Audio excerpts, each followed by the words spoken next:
Para estudar história, é importante saber de geografia também? Por que algumas sociedades ficam mais presentes no nosso imaginário do que outras? Essas são apenas algumas perguntas que podemos fazer quando estudamos um pouco mais a fundo do que foi o Egito Antigo, uma das maiores e mais importantes civilizações de toda a história. É quase impossível que você não saiba nada sobre o Egito, né? Essa é uma daquelas civilizações que conhecemos um pouco, nem que sejam só as pirâmides, né? Pela imensa quantidade de filmes, séries, histórias e livros que abordam esse lugar tão único. Mas eu desconfio que poucas pessoas conheçam bem os períodos políticos do Egito Antigo, as principais atividades econômicas e o legado cultural que os egípcios deram diretamente para o mundo.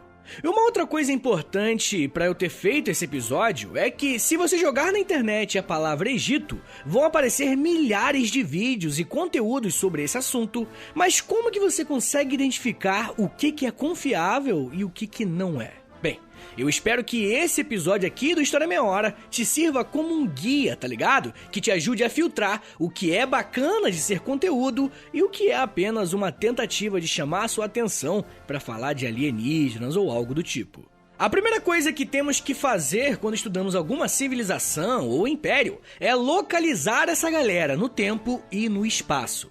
A civilização egípcia é bem antiga. E o princípio da sua formação enquanto reino unificado é por volta dos anos 3200 a 3100 a.C. E o declínio desse império vai acontecer aproximadamente no ano 32 a.C. também. Então, como vocês podem ver, estamos falando de um império que é milenar.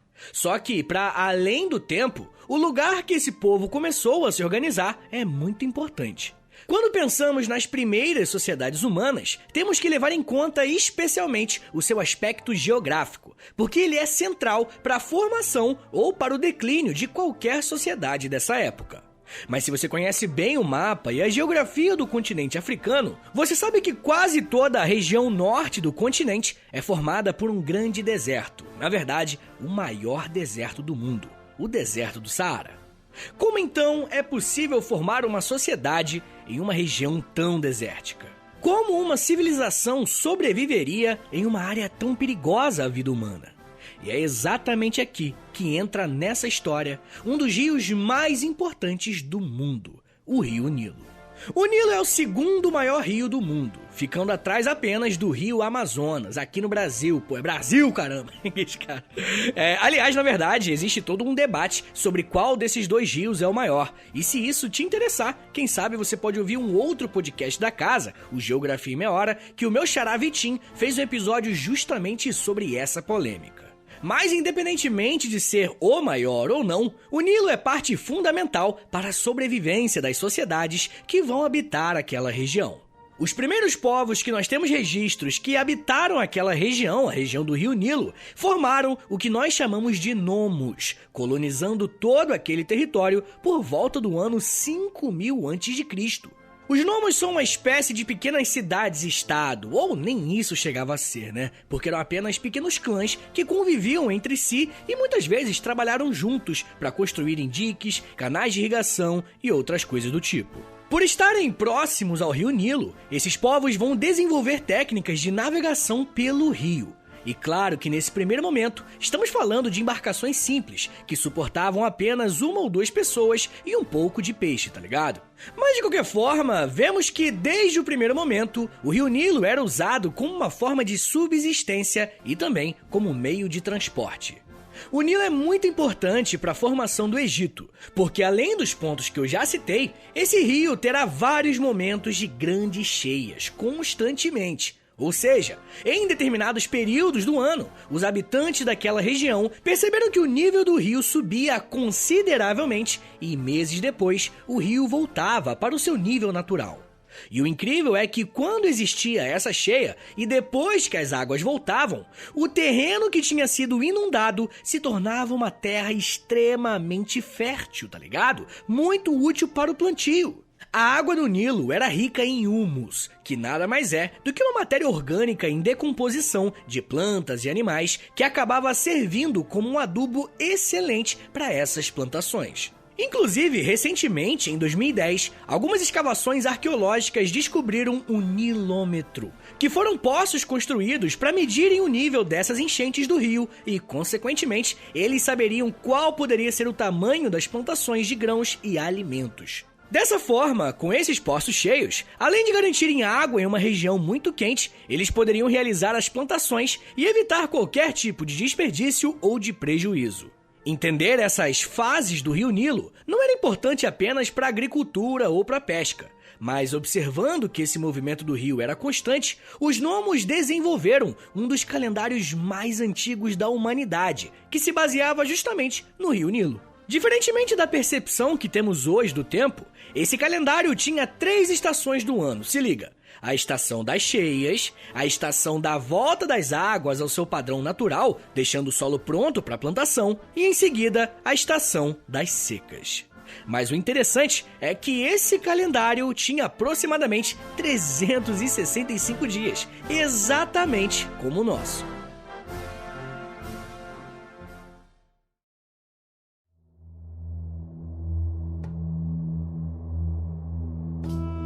Quando estudamos a história do Egito Antigo, é bem comum ouvirmos uma frase bem famosa que foi dita por um dos primeiros historiadores da humanidade, um cara chamado Heródoto.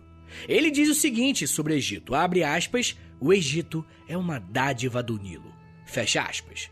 E por um lado, essa frase tá corretíssima, tá? Foi o Nilo que deu as condições necessárias para existir uma vida humana sustentável naquela região. Mas existe um perigo nessa frase que precisamos tomar cuidado. Analisando apenas essa frase, parece que tudo que conhecemos do Egito surgiu apenas porque um fator natural fez com que o que vamos estudar hoje ao longo do episódio fosse feito. E o meu ponto aqui é mostrar que foi através do desenvolvimento humano e tecnológico que o Egito se tornou o que se tornou, tá ligado? Foi mérito das primeiras sociedades que desbravaram aquele local e que conseguiram desenvolver as tecnologias necessárias para aproveitarem ao máximo as possibilidades que um rio como o Nilo traz para nós seres humanos. Para vocês terem uma noção do que eu tô falando, além daquele poço que eu citei quase agora, os gnomos também desenvolveram obras hidráulicas para conseguirem escoar e construir as pequenas cidades de uma forma que não corresse um risco de inundação constante. Bom, mas vamos falar um pouco de política e da formação do Egito enquanto um império unificado. Até esse momento, eu tô falando de povos que migraram para as margens do Nilo e ali se desenvolveram a partir de técnicas de coexistência com as enchentes do Nilo. Mas o rio Nilo é muito grande, mas muito grande mesmo. Ele começa praticamente no meio, na metade do continente africano, e ele só vai desaguar lá no mar Mediterrâneo. Por conta de toda essa extensão territorial, vão surgir basicamente 2 grandes nomos que vão se unificar e formarem uma dualidade. Na parte de cima, nós teremos o Baixo Egito e na parte de baixo, nós teremos o Alto Egito. Mas toma muito cuidado, né? Como você acabou de perceber, talvez vocês se confundam, porque o Baixo Egito fica no norte e o Alto Egito fica ao sul. E por que tem esse nome então, né? Por que não invertem? Bom, esses nomes têm a ver com o relevo daquela região, ou seja, o Baixo Egito é a região mais plana, enquanto o Alto Egito é uma região mais montanhosa. Bom, essas 2 sociedades foram as primeiras a se organizarem para viverem perto do rio Nilo. E dentro desses nomos, algumas pessoas chegavam aos cargos de liderança e eram chamadas de nomarcas. Toma cuidado que não é monarca, tá? É nomarca, que vem de nomo.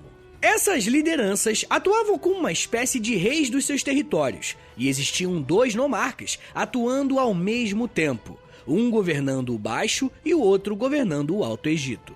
Além de ser responsável por administrar a sua região, pouco a pouco os nomarcas foram ganhando status de divindades, ou pelo menos representantes das divindades da natureza, pois as figuras desses homens estavam ligadas ao sucesso ou não das colheitas do Egito. Com isso, os nomarcas passaram a ser entendidos não só como líderes políticos, mas também como líderes religiosos. Como as 2 regiões eram prósperas e com grande potencial de crescimento, principalmente o Alto Egito, os nomarcas perceberam que seria uma boa oportunidade unificar os 2 reinos em um só. e a partir disso, organizar ainda mais o trabalho e aumentar os ganhos que esse novo reino teria. O Egito foi unificado aproximadamente no ano 3200 a.C., em torno da figura de Menés I, que foi inclusive o primeiro faraó do Egito. Faraó era o nome dado a esse líder político do Egito que também tinha funções religiosas. Mas a palavra faraó significava casa grande, uma vez que todas as decisões administrativas e religiosas partiam desse líder. A história do Egito, como conhecemos hoje, enquanto império, começa então a partir da unificação feita por Menés I, sendo o criador da primeira dinastia de faraós. Como eu já falei para vocês no início do episódio, a história do Egito é enorme, tem mais de 3.000 anos, só de unidade política, tá? E para estudar toda essa história, os historiadores costumam dividir esse período em 3 partes. O Antigo Império, que durou de 3.200 a.C. até 2.300 a.C., o Médio Império, que durou de 2055 a.C. até 1650 a.C., e o Novo Império, que durou de 1550 a.C. e foi até 1069 a.C. Após esses períodos, vamos ver outros povos conquistando o Egito e transformando as suas relações internas. E se você prestou atenção nas datas que eu descrevi a formação do Império Egípcio, você deve ter percebido que não são impérios contínuos, né? Ou seja, isso significa que no meio do governo imperial dos faraós, tiveram períodos de crise no Egito e de fragmentação política, onde o poder saiu da mão do faraó e a divisão dentro do seu reino foi uma realidade. Quando estudamos uma sociedade tão antiga e com uma longevidade tão grande, precisamos tomar muito cuidado para a gente não acabar caindo em algum tipo de generalização e não achar que a sociedade egípcia era estática e que nesses 3.000 anos não aconteceram transformações e grandes mudanças. Uma característica que se deu ainda no Antigo Império, a partir do faraó Menés I, foi a centralização da política, da economia e da religião na figura do faraó. O faraó tinha o poder, na verdade ele tinha a responsabilidade de administrar a economia do seu império. E na prática, isso significava que as terras dentro do Egito pertenciam a ele.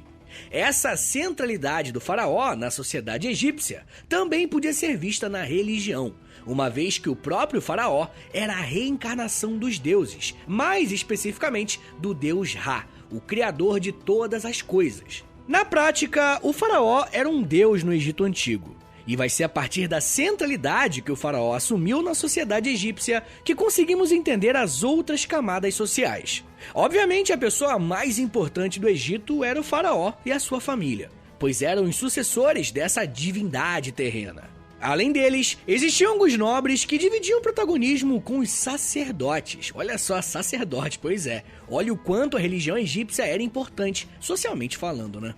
Em um nível abaixo, nós temos os soldados, que ganharam um protagonismo social maior, porque estamos falando de um império que está em crescimento. Logo, a força dos seus militares é essencial para qualquer tipo de expansão. Mas eu vou ser sincero, tá? Os soldados, o exército egípcio é conhecido por não ser grande coisa, não. Abaixo dos soldados, tem um grupo que nem sempre é lembrado, mas é por conta do trabalho dessa galera que nós temos acesso a muito do que sabemos hoje sobre a civilização egípcia.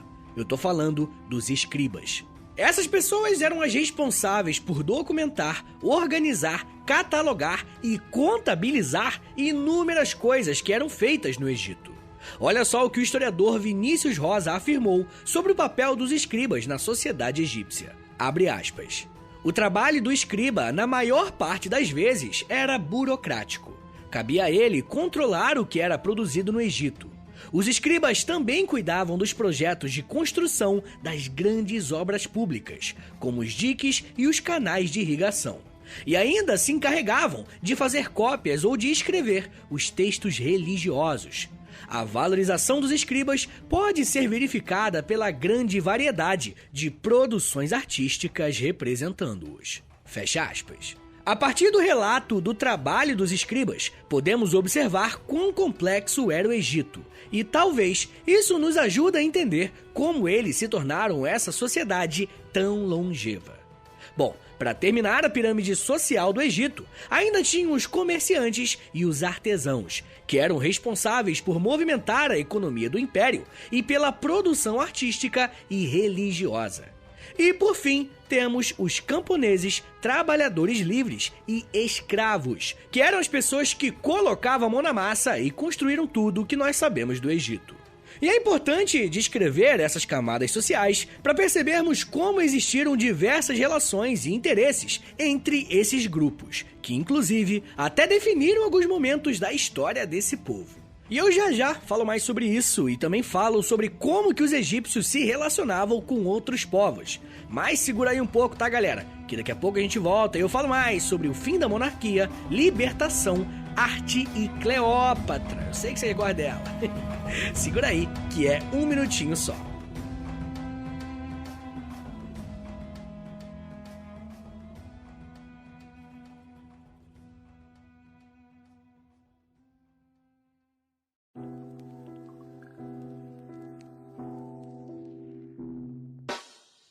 O História em Meia Hora é parceiro da loja. Acesse loja.com.br, é loja escrito LOLJA, e pesquise pelo História em Meia Hora. Lá você vai encontrar blusas, camisetas, regatas, moletons e muito mais produtos exclusivos do nosso podcast, tá? Só tem no História em Meia Hora e lá no site da loja. Tem uma blusa que é uma mistura do Lampião com a Kira, tem uma que é da Cadela Laika, tem uma que é o Street Fighter, só que com figuras históricas do Brasil. Gente, tem muita coisa irada por lá. Lembrando, é claro, que quando você compra um produto na loja, além de você ficar todo bonitão ou bonitona, você ajuda o História em Meia Hora a continuar de pé. Então, obrigado. Acesse agora loja.com.br e pesquise por História em Meia Hora. loja.com.br e digita na busca História em Meia Hora. Valeu, gente!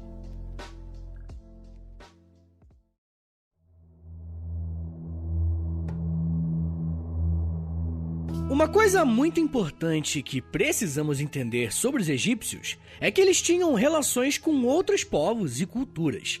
Claro que parte dessas relações passavam por muitos conflitos militares, porque o Egito estava em expansão. Mas não podemos deixar de lembrar que os egípcios tinham muitas relações comerciais com outras áreas da África e com uma região conhecida como Oriente Próximo, como a Palestina, Líbano e a Mesopotâmia. Esse intenso fluxo comercial fez com que o Império Antigo do Egito fosse marcado por uma intensa prosperidade econômica que foi representada pela construção de obras grandiosas, como por exemplo as pirâmides. Além de demonstrar imponência na construção das pirâmides, essas obras arquitetônicas serviam como um túmulo para pessoas poderosas, como os faraós que faleciam. Esses líderes eram enterrados com parte das suas fortunas, e de acordo com o tamanho da pirâmide, podemos ter uma noção da quantidade de riqueza e do poder político que esse faraó tinha em vida. Provavelmente as pirâmides são sim o maior símbolo do Egito. E a forma que elas foram construídas e o porquê delas também levantam uma série de mistérios até hoje. Mas boa parte das nossas perguntas já foram respondidas. E vou falar mais sobre a construção dessas pirâmides, como elas foram construídas, no episódio exclusivo para os apoiadores da semana, tá bom? Se você quiser ouvir, é só clicar no link da bio ou acessar o apoia.se/História em Meia Hora, assinar lá e ter acesso a esse episódio e a muitos outros também, tá bom? Mas enfim, gente, foi através da construção desse tipo de arquitetura incrível que os faraós conseguiram mostrar aos seus súditos e aos reinos e impérios estrangeiros a grandeza que o Egito tinha. Lembrem-se, uma construção não tem como objetivo servir apenas como algo útil para o dia a dia, tá ligado? Essas obras também querem passar uma mensagem, uma imagem, e no caso, a imagem é de imponência, porque a maioria das pirâmides do Egito também foram construídas durante o Antigo Império. E esse período de prosperidade e imponência contra outros povos durou aproximadamente 1000 anos. E por conta de alguns problemas climáticos, somados também a revoltas internas, o Egito se dividiu e o faraó perdeu o seu protagonismo político. Por volta do ano 2200 a.C., a região do Egito passou por um período de grande fome causada pela seca. Foi por conta dessa fome prolongada que o poder do faraó se enfraqueceu e os líderes locais conseguiram controlar suas próprias regiões sem o faraó. Esse período em que a administração do império estava fora das mãos do faraó é conhecido como período intermediário, marcado por intensas crises e fome. A história do Egito é tão longa que eles passaram por 3 momentos como esse. O Egito foi reorganizado novamente dentro de uma unidade política com a figura de Mentuhotep, o faraó responsável por estabilizar o seu império e garantir um período de paz dentro daquela região, dando início ao período conhecido como Império Médio. Por ser uma sociedade agrícola, podemos sentir a agitação social e política através da colheita dos grãos ano a ano. Se a economia, ou seja, se a agricultura ia bem, era quase uma certeza de que o faraó poderia governar com uma certa estabilidade e exercer as suas funções de chefe de estado e de líder religioso. O faraó Mentuhotep e os seus sucessores não vão só garantir a paz dentro do reino, como também vão expandir os seus limites territoriais, conquistando a região da Núbia, a área extremamente rica em metais preciosos. Esse novo crescimento financeiro fez com que a prática de construção das pirâmides fosse retomada. Mas uma das principais marcas do Império Médio será o desenvolvimento cultural e artístico do Egito. Quando eu falo em arte, eu tô falando de tudo, tá? Obras de cerâmica, quadros, painéis e o desenvolvimento de mais detalhes nas construções das esculturas e, claro, nas próprias pirâmides. Além disso, a literatura egípcia teve um grande protagonismo. E é claro que quando eu falo em literatura, eu tô me referindo ao número bem limitado de pessoas que iriam se aproveitar dessa produção. Mas, de qualquer forma, foi nesse período que a mitologia egípcia ganhou novos elementos e histórias foram narradas. Também foi no Império Médio que os faraós permitiram que alguns povos fossem integrados aos egípcios. Só que essa prática, com o passar do tempo, acabou se tornando uma espécie de problema para os egípcios. Mais uma vez, motivado por um período de enchentes inconstantes do Nilo, a economia egípcia se enfraqueceu. E percebendo esse enfraquecimento, os povos Hyksos, que são um povo semita de origem asiática, conseguiram se revoltar e tomar o poder no Egito. Os Hyksos ficaram à frente do Egito por praticamente 1 século, e esse tempo representou o segundo período intermediário da longa história egípcia. Mais uma vez, os faraós estavam fora do seu trono. Após muitos anos de batalha contra os Hyksos, os faraós conseguiram voltar para o comando do Egito por volta do ano de 1550 a.C. E a partir desse momento, se fortalecerem militarmente era uma prioridade do Império.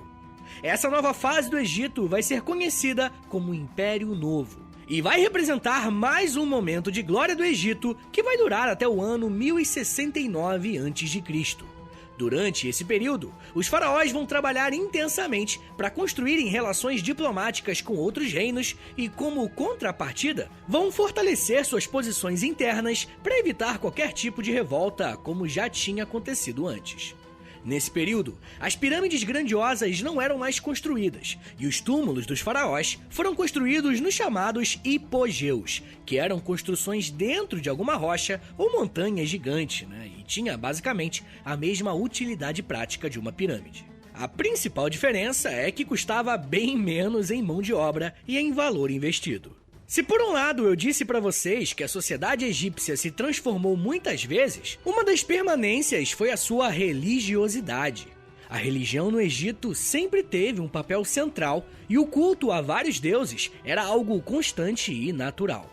Até que um faraó do Império Novo, chamado Amenhotep IV, que passou a se chamar Akhenaton, passou a defender que só existia, na verdade, um deus, o deus Aton, o deus do círculo solar. O faraó Akhenaton e a sua esposa Nefertiti foram os maiores divulgadores da ideia de que somente Aton deveria ser adorado em relação aos outros deuses. E nessa missão, a rainha Nefertiti teve um papel central, uma vez que ela era extremamente popular no Egito entre os anos 1351 a.C. e 1334 a.C. Olha só o que a pesquisadora Deborah Vess vai dizer sobre o papel da rainha, abre aspas. Nefertiti contava com grande empatia e carisma entre a população. dando alguma popularidade ao culto de Atum, combatido pelos poderosos sacerdotes egípcios que preferiam os deuses tradicionais. Fecha aspas. Essa monolatria, ou monoteísmo, foi praticado por um tempo apenas pelos membros da realeza ligados a Akhenaton e Nefertiti e por uma pequena parte da população. Mas assim que eles saíram do trono, o politeísmo voltou a ser praticado no Egito. E eu gosto de citar essa passagem porque mostra que até a religiosidade no Egito não era algo dado, e sim algo cheio de disputas e interesses, como toda a sociedade humana. Inclusive, foi o Tutankhaton, o filho do Akhenaton, que decidiu voltar para o politeísmo. Ele, inclusive, até mudou o nome de Tutankhaton para Tutankhamon. E, inclusive, foi esse Tutankhamon que foi descoberto agora, recentemente, na década de 20, e que mudou completamente o que nós sabíamos sobre o Egito. Quem fala sobre isso muito bem é a Márcia Jamili, do canal Arqueologia pelo Mundo. E ela já fez vários vídeos sobre esse tema, já participou de Nerdcast lá do Jovem Nerd sobre esse tema também. Enfim, é isso. Fica como recomendação para quem quiser saber mais sobre esse tema. Enfim, gente, o final do Império Novo foi marcado por uma ascensão de impérios na Europa, na Ásia e também em outras regiões dentro da própria África. Após a morte do faraó Ramsés XI em 1069 a.C., o Egito se enfraqueceu e foi conquistado em partes por um reino vizinho, o Reino de Kush, que inclusive já temos um episódio aqui sobre eles no feed do História em Meia Hora. E eu recomendo bastante que você ouça para entender um pouquinho mais sobre quem foram os faraós negros. Mas os Kushitas não foram o único problema que os egípcios tiveram que lidar. Porque no século VI a.C., o Império Persa conquistou todo o Egito. E é nesse momento que vários episódios que já fizemos aqui se interligam, e vocês conseguem fazer umas conexões maiores do conteúdo, tá ligado? O Império Persa, que também tem episódio, vai dominar o Egito no ano 332 a.C., quando Alexandre o Grande, com seu exército, vai tomar o Egito das mãos dos persas. E tem episódio do Alexandre o Grande também. E o interessante é que os egípcios não encararam Alexandre como mais um dominador estrangeiro, tá ligado? E sim como alguém que tinha chegado ali para libertá-los. Alexandre vai ser recebido com festa e vai ser alçado ao status de libertador. E vai ganhar até o título de faraó do Egito. Olha que doideira. Como Alexandre tinha o hábito de permitir que as culturas se misturassem, ele vai trazer elementos helenistas para o Egito e vai beber muito da fonte do Egito para construir o seu grande império. Para vocês terem uma ideia de como as coisas se misturaram, Alexandre vai usar esse título de faraó e vai até se declarar como filho do deus Zeus-Amu, misturando o deus grego com o deus egípcio. O faraó Alexandre vai ficar no Egito por volta de 1 ano. Mas os problemas vão começar a partir da sua morte em 323 a.C. E para os egípcios isso foi um problema, porque quem que vai suceder o Alexandre à frente do Egito? Bom, como o Império Macedônico era muito grande, decidiram que alguns generais iriam cuidar de áreas específicas do Império, e o Egito ficou sob o cuidado do general Ptolomeu. Acontece que quando a galera tem poder na mão, eles sempre querem mais, né? E foi isso que resultou numa intensa disputa entre os generais do Alexandre para saber quem lideraria todo o império. O Ptolomeu mesmo foi o homem que deu início a essa revolta, mas diferentemente dos outros generais, ele conseguiu se manter à frente do seu território, que no caso era o Egito. Vai ser a partir da dinastia Ptolomaica que vão ser construídos muitos centros culturais famosos, como a Grande Biblioteca de Alexandria e o Grande Farol de Alexandria.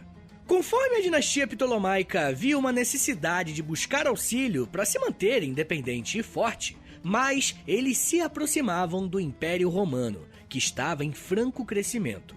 Os romanos toparam ajudar o Egito porque o Império Africano era um importante fornecedor de trigo para toda aquela região. E controlar aquelas áreas era uma posição muito favorável economicamente falando. Pouco a pouco, o Egito acabou se tornando uma área completamente dependente de Roma. A Cleópatra VII, mais conhecida apenas como Cleópatra, é considerada a última rainha do Egito. E foi durante o seu governo, de 51 a.C. a 30 a.C., que ela buscou a independência e a autossuficiência do seu reino em relação aos romanos. embora ela tenha se relacionado e tido filhos com 2 líderes importantes de Roma, primeiro com Júlio César e depois com Marco Antônio. Cleópatra se suicidou após a morte do seu segundo marido, Marco Antônio, pois isso significava uma derrota do Egito contra as tropas de Augusto. A morte de Cleópatra coloca um fim à história do Egito Antigo como o conhecemos, como império. Mas essa história está longe de ter sido encerrada. Por ser uma civilização milenar, o Egito tem uma série de legados, mistérios e belezas que podemos perceber até hoje, mas que, infelizmente, não cabem em apenas meia hora.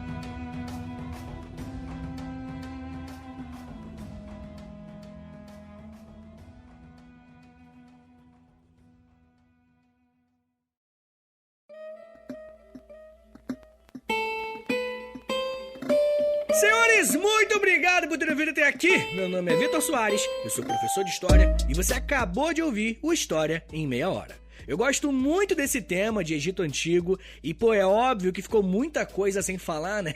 A proposta do podcast é ser um lance resumidinho, né? E, são quantos 1000 anos de história, né? São 5000 anos de história que nós estamos falando no episódio sobre Egito, tá ligado? Então não tem como colocar tudo, então muita coisa ficou de fora, já entenda isso, beleza? Mas, deu trabalho resumir tudo, colocar aqui numa ordem que eu achei legal e tudo mais, então eu peço pra você um favorzinho, pode ser? Compartilha esse episódio, posta lá nos stories do Instagram se você puder e marca lá @História Meia Hora que eu já te agradeço, né? Se você compartilhar, obviamente. E se você puder também, compartilha lá no Twitter e me marca lá também, @H30podcast. E não se esqueça, se você gosta do História Meia Hora, se você gosta do meu conteúdo e quer ver esse podcast continuar de pé por muito tempo ainda, dá uma passada lá no meu Apoia-se, beleza? É apoia.se/História Meia Hora que você me ajuda e você também tem acesso a um monte de conteúdo, podcast exclusivo, clube do livro, conteúdo no Instagram, tem muita coisa mesmo lá. Vai lá, ou você pode também trocar uma ideia comigo, qualquer coisa, pode crer? Manda um e-mail pra mim, que é historiameiahora@gmail.com, historiaemmeiahora@gmail.com. Manda um e-mail pra mim, conversa, Vitor, queria entender um pouquinho melhor